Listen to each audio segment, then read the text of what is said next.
Herkese merhaba arkadaşlar, kanalıma hoş geldiniz. Yepyeni bir video ile karşınızdayım. Arkadaşlar, bugünkü videomuzda Türkiye'nin ünlü oyuncusu İbrahim Çelikkol'dan yepyeni görüntüler geldi.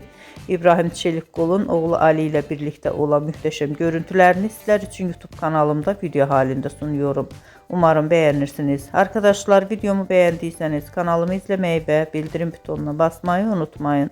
Şimdilik benden bu kadar olsun. Yeni videomuzda görüşmek üzere. Hoşça kalın.